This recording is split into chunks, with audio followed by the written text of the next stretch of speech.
My mother sent false evidence to my husband to make him divorce me because I knew about her infidelity, but now it gives me enough free time to ruin her life. Hello, my name is Alice. I am 28 years old. As I write this, I am here because my marriage is in ruins. My husband, Jasper, filed for divorce yesterday, accusing me of infidelity. He showed me the evidence, compromising photos and suggestive messages between another man and me, supposedly found on my phone, but I never sent those messages. This caught me by surprise because I've never cheated on him, and I have no idea how this happened. Let me say something. Throughout this time, I haven't betrayed Jasper. I love him with all my heart. We've been together since college. To be honest, our marriage, although not perfect, always seemed perfect to me, so I never felt the need to betray him. And if the marriage wasn't perfect, I wouldn't have done it either because I don't think that's right. However, he has a series of pretty serious evidence against me that, if I received them, I would also think they were real. It's like someone meticulously crafted a narrative to destroy my reputation.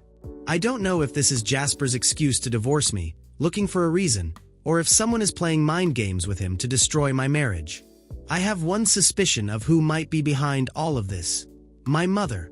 I've always had an unhealthy relationship with her, based on how she is and how she's treated me since I remember. She has always shown blatant favoritism towards my younger siblings. They were little things, although sometimes not so little, where she showed that she loved my siblings more.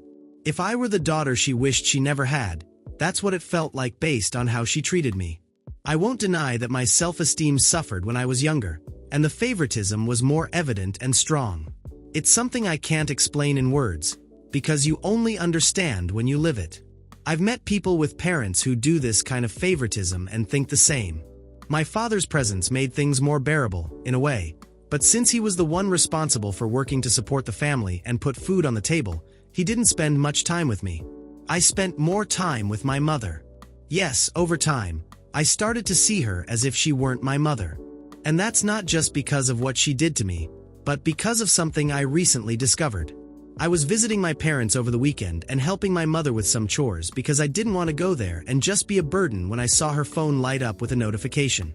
It wasn't a normal text message or a social media alert. It was a message from someone saved as first, a sign that it was suspicious. The only thing I could read was a message that said, "I can't wait to see you tonight." While I kept going, it's not like you find a message on your mother's phone in this tone that isn't from your father and just let it go. Curiosity took over me. I couldn't stop looking while my mother was outside tending to the garden. I picked up her phone. I don't normally snoop through other people's phones, but I thought the situation justified it, not only because of my curiosity but because this could be important for my father. I kept reading the messages, and there was no doubt about what they were about. And there was more, romantic messages, explicit photos, and plans to meet up. The photos were particularly disgusting, which almost made me throw the phone across the kitchen. The verdict, the least I can say, is that my mother was having an affair. The messages were absolutely repulsive, full of details about their secret meetings and even talking about my father in a derogatory way, since he had no idea.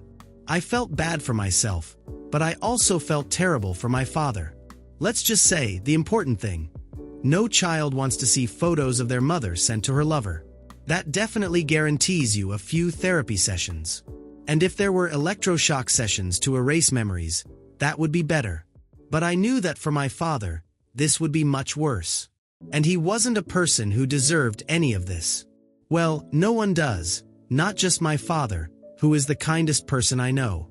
I was ready to go outside and have a conversation with her. I didn't care if the neighbors heard. I was going to tell her everything to her face and speak as loudly as I could. But instead, I decided to wait and think things through. I thought it would be better if my father did it, since I wanted him to have more information than my mother in case of a divorce. He deserved to know the whole truth, while my mother should keep thinking everything was fine. So, I just told her I was going out to avoid staying with her, and I only returned late, around bedtime. I'm not sure if I would call it that hour because that night I barely slept. I couldn't stop thinking about the messages, and I kept thinking about the best-case scenarios at that moment and what the consequences would be. There was no way to shut off my brain for a few hours to get some sleep. The next day, I said that whatever happened, I had to tell everything. But there was no time. Before I could be alone with my father, because he left early for work, I was left alone with her. The worst part is that she found out and came to confront me. She certainly thought I hadn't spoken to my father yet, whom I hadn't seen. She said it had been a mistake, that it meant nothing, and that she would end it all immediately. I said that was the best thing she could do, but at the same time, she had to confess to Dad. I wouldn't keep the secret from my father. He deserved to know the truth. I gave her a deadline. She had a week to tell him, or I would. She accepted, but I could tell she was buying time, trying to delay things. I stood firm and let her make her decision. In the meantime, I tried to continue with my life, but I kept checking my phone to see if there was a message from my dad. He had come back home, but the only messages I received from him were the typical ones asking how my days were going. I kept asking my mother if she had told him yet, but she always had an excuse: I need the right moment, or I'm trying to find a way to tell him without breaking his heart. About 5 days later, my mother called me and said she had broken up with a man and that we should bury this secret for the sake of my father and my 2 younger brothers. I said no, and that I was planning to visit them again to tell my father in person what I knew. I don't live very far from my parents' house, just a few towns away, but enough that we don't see each other as often as I'd like, at least with my father. I planned to go on Saturday morning to visit them again, as that was when my father would be home all day.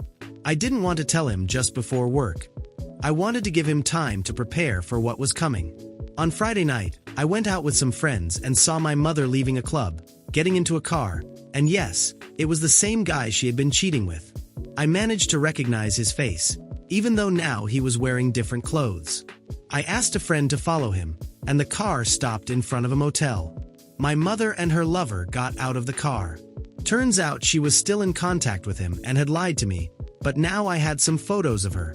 Still, I didn't want her to have one last big night, so I went after her and confronted her right then. But she wasn't ashamed or anything. She just told me to mind my own business and went into the room. I said, "Well, if that's how you want to play it, it's time to tell everything to my father." She didn't care and went into the room as if nothing had happened. Still, the plan was to visit my father early Saturday morning, but my husband had other plans for me. I didn't tell you, but he's deeply religious and values honesty and loyalty above all else. When I woke up early, he was sitting on the couch with his phone in hand and a tired face, as if he hadn't slept all night, which he probably hadn't. He had on his phone images of text messages between another man and me. The messages were spicy, like the ones my mother liked to send. I tried to explain that someone must have hacked my phone or that the evidence was fake, but he didn't believe me. To him, the evidence was irrefutable. He said he had trusted me completely and that now he realized it had been a waste of time. I begged him to give me a chance to prove my innocence, said I could show him my phone or do whatever he wanted so he could see I wasn't lying.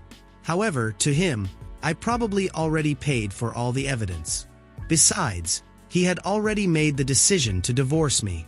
As you can see, it's impossible not to think that it's my mother behind all of this, because she didn't care that I discovered her. She had a plan. Now she's ruined my life, because I was going to ruin hers. I've been here at home for many hours alone thinking about Jasper. He left, and I didn't see my father because now I'm dealing with all of this. It's not that I won't tell him now, I will, and my mother will suffer. I'll make sure my father gives her a fitting punishment when he divorces her. That's the right thing. Even so, my post is to ask how I can prove my innocence. It's not like my mother will confess, and Jasper doesn't care to believe anything other than the images he received. Maybe others might think of things that haven't occurred to me yet. I went to my parents' house and confronted her. Of course, she didn't admit anything. That would have been too easy. Instead, she changed the subject and manipulated me, throwing accusations and questioning my sanity. She said if I had been unfaithful, I should face the consequences of my actions. My mother took these extremes not out of hatred for me, but to protect herself. She knew I would tell my father about her affair, and if that happened, her whole world would collapse. Her marriage, her social reputation, everything she had built. So, she decided to discredit me preventively, making me seem like the unfaithful one. That way, she could turn any accusation I made against her into lies born from my supposed guilt. Even so, I decided to tell my father the truth, with proof and everything I had about her. The most desolate moment came when I finally gathered the courage to tell the truth to my father. I thought I had the key piece to clear my name and expose her lies, but she preempted me. She had already positioned herself, telling a version where I was unfaithful and trying to cover up my mistakes. Thus, I was blamed as the villain. My father listened to me but had doubts because my mother claimed that those photos and images were probably edited. She had planted enough suspicion for him to question everything I said. He asked me why his own wife would lie about her daughter. I was speechless. Of course, he would trust his wife, who he's been with for 30 years, more than me. Now, I feel like I'm trapped in a nightmare. My father looks at me differently, as if trying to figure out whether I'm the daughter he thought he knew. To him, I'm the unfaithful daughter, who not only can't deal with her own problems but also needs to blame others. My marriage is in ruins, and my mother walks around with a victorious air, pretending nothing happened. My mother has done many horrible things during this time, but reaching this level, never. Instead, she destroyed everything to save her own skin. I wouldn't say I feel betrayed. After all, she's my mother, and I know very well what she's like, but something inside me feels off. It's not anger or betrayal. It's just the desire to ruin her life until there's nothing left. I won't give up. If she wants to play dirty, then that's what I'll do. It's just a setback for me, but when I'm done with her, she'll wish she never sought forgiveness. That, for sure, she already does. I think it's better to say, she'll wish she never messed with me. Sorry for the delay in updating you. Since everything happened, I moved back to my parents' house. It's not the ideal situation to live under the same roof as my mother after discovering her affair. It's like walking through a minefield, but I'll use it to infiltrate here and destroy my mother's life, like I said I would. Also, with my divorce still in process and no other place to go, it seems like the only option. At first, I thought that by being here, I could collect more evidence against her. If I could find even a shred of evidence to expose her lies, maybe I could clear my name with my father and repair some of the damage she caused. But my mother is cunning, almost disturbingly so. Her phone is completely wiped, she doesn't go out, doesn't make suspicious calls, and never leaves traces of her wrongdoings. She's so composed and calculating that it's exasperating. Every time I try to catch her making a mistake, I end up empty-handed. It's like she's mocking me without saying a word. Desperation can make you do crazy things. One day, while I was in my room, I started thinking about my mother's affair. How long has this been going on? Does she have other secrets? This thought didn't come out of nowhere. I threw the question in the comments. An unfaithful person doesn't cheat just once or for a short time. It's likely my mother has been doing this for a long time with different people. That's when the idea hit me. A DNA test. It might lead to nothing, but if the test came back as I expected, goodbye, mother. If my mother has been unfaithful for years, maybe there's something buried in our family history that reveals the truth.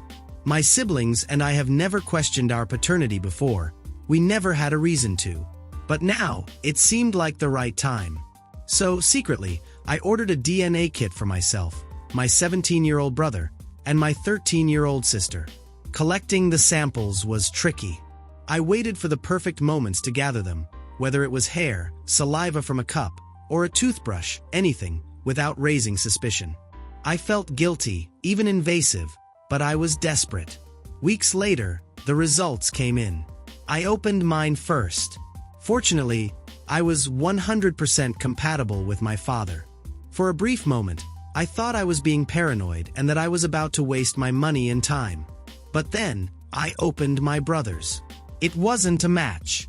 Then, I opened my sister's. It wasn't a match either. My brother is 17, and my sister is 13. We're talking about a long-standing affair. My mother has a lot of experience being unfaithful because this has been going on for a long time. My brother and sister have no idea, and my father is raising kids who aren't even his, while my mother thinks she can keep ruining lives like it doesn't matter. I don't even know where to start now. I have concrete proof. Not that I didn't before, but if my father decides not to believe me again, he can go and do the tests himself. Then, he can tell me how it went. Although the DNA results were irrefutable proof of my mother's infidelity, I decided not to confront her directly without a plan. I can't risk her twisting the story again. She's very good at manipulating, and I've seen how easily she plants doubt in people's minds. If I'm going to expose her, I need recorded confessions, so she has no way of escaping unscathed. So, I spent a few days carefully observing her, waiting for the right opportunity. She continues acting like nothing is wrong, completely calm and confident that I can't prove anything. Then, one day the opportunity comes. My dad is at work, my siblings are at school, and the house is silent. I decide, now or never. I slip my phone into my jacket pocket, activate the recording app, and head downstairs to confront her. My heart races as I approach her. I tell her that I know about her affairs and the truth about my siblings. For a moment, she seems surprised, but her expression quickly changes. She realizes I'm up to something, demands to see my phone, but I refuse. Then, she snatches it out of my hand and throws it to the ground. As I watch the device shatter, I feel powerless and furious.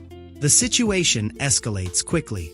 She starts mocking me for trying to outsmart her, accusing me of conspiring against her. Maybe it was her excessive arrogance, but that's when she starts admitting things. She says she never loved my father and that she stayed with him for his money.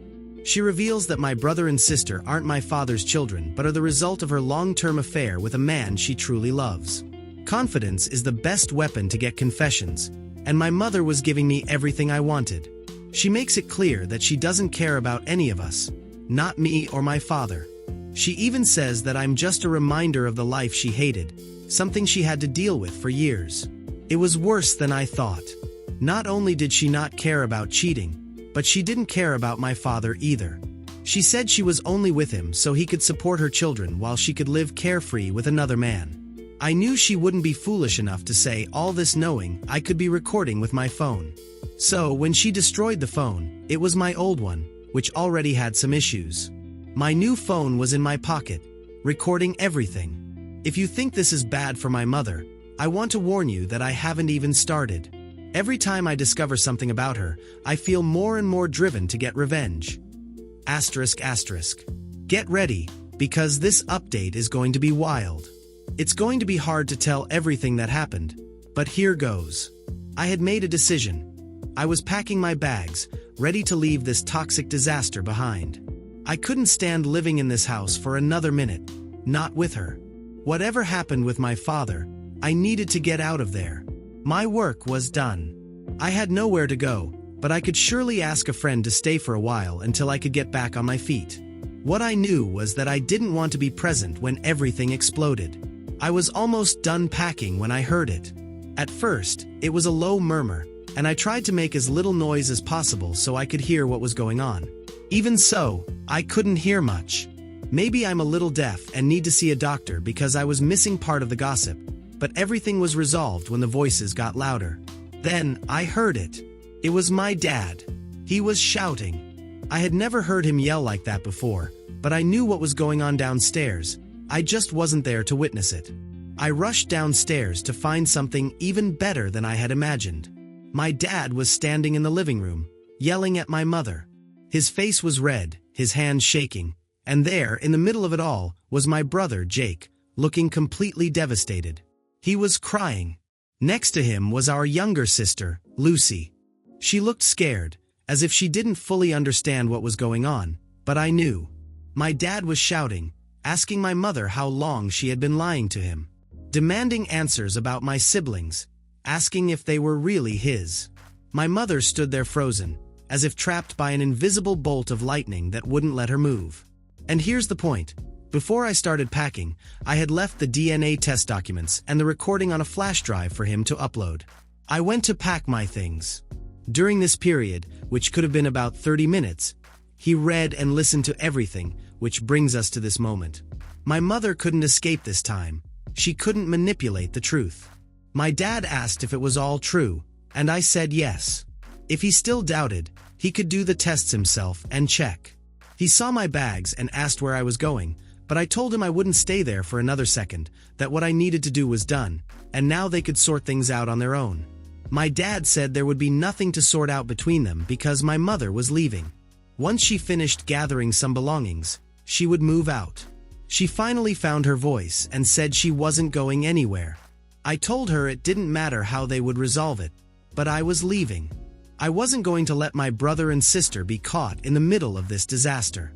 I wasn't going to let them go through this alone.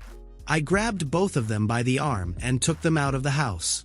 My mom and dad could fight, destroy each other, sort out their mess, but my brother and sister needed me now, and I wasn't going to let them face this on their own.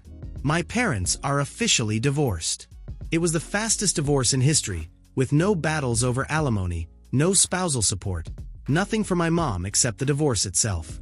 But the divorce is just one part of everything my dad is doing against her. He filed a lawsuit against my mom for deceiving him all these years. He wants all the money he invested in God knows what. My mom thought she'd get back with her lover and everything would be fine. Badly thought out. Maybe she loved him, but to him, she was just a woman he slept with, and not even the only one. In addition to a wife and kids, he also had other lovers. Yes, a fine example of a husband and man we have here. She's living with her sister, the only one who took her in at this moment. Maybe it's because her sister's marriage ended in the same way, though without children that weren't from the husband.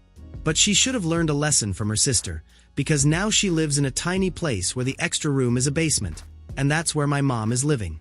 As for my siblings, they stayed with my dad. He accepted them as if they were completely his. I see him trying to be a better dad. I never thought I'd see that side of him. He's been so patient with my brother and sister, trying to heal everything my mom caused. My mom got shared custody, but none of my siblings wants to live with her now, not even see her. It seems I'm not the only one. For those asking about Jasper, our divorce also ended. He tried to use my mom's false evidence to leave me with nothing in the divorce, but the judge saw that evidence as an attempt to scam me. So, he got fined and had to agree to give me half of the marital assets. Yes, he also wanted us to get back together when the judge said the evidence was fake, and only then did he realize it. My lawyer and I took a closer look at those screenshots when we received them as evidence and noticed many details that showed they had been edited. At first glance, they looked real, but Jasper had to wait for a judge to tell him that. That's why I didn't go back to him. He trusted those images more than what I said. He wasn't willing to give me a chance, so why should I give him one? For those asking, yes, I have a job. I took some time off when everything fell apart in my marriage. I needed time to get revenge on my mom, and I think those were well-spent holidays, because a beach trip wouldn't have given me the same satisfaction. Although I still haven't finished with my mom. I still have my lawsuit against her for ruining my marriage and Jasper's lawsuit for putting him in trouble with the edited images. This, plus my dad's fraudulent paternity case, means my mom still has a lot of karma coming her way. And I won't rest until she has nothing left. Rereading my previous post to remember where I left off, I laughed thinking I said I wouldn't rest until my mom paid for everything. Well, it's time for my rest. I feel like a Viking resting in Valhalla. My dad recovered part of what he lost due to the paternity fraud. And, if you're wondering how much, we're talking about a sum close to 6 figures. With that money, my mom only managed to pay part of it, which she received after the divorce. She chose to keep the savings instead of the house, but had to give it back to my dad to pay for her fraud. Let's remember, a fraud involving children who are hers, but who don't even want to see her. My older brother chose to block her, while my younger sister spat on her clothes the day she came to pick her up to spend time with mom. My mom said it was time to be together, and my sister responded with that spit. As for me, she didn't even try to have her mom time, and better that way. Because it wouldn't have been just a spit she would have received from me. It would have been her mom on the floor, getting kicks in the ribs. Jasper also won his case, but only received the equivalent of the fine he had to pay during the divorce. As for my lawsuit for her ruining my marriage, I received $25,000 in compensation. Even so, I don't think it was enough to destroy her life. However, the fact that she has nowhere to live now makes me feel like her life has collapsed. I can see her sleeping on a bench in the park on her way to work, now that even her sister has kicked her out. I expected that at least my mom would contribute some money to live with her, But that woman, a real parasite, doesn't know what work is and never will. So now she's on the streets. Now that I've ruined her life, I feel at peace. I know it's not the ending you all expected from me, but it's what my heart needed. And I'll listen to my heart, not a group of serial forgivers who let themselves be stepped on and still thank people as it happens. I'm sorry if this isn't the ending you expected. From the beginning, it was clear that my mom and I weren't going to end up singing around a campfire. I could even be considered the good guy, because my first reaction when I saw her sleeping there was to destroy that bench so she wouldn't have anywhere to sleep. That's the level of hate I have for her.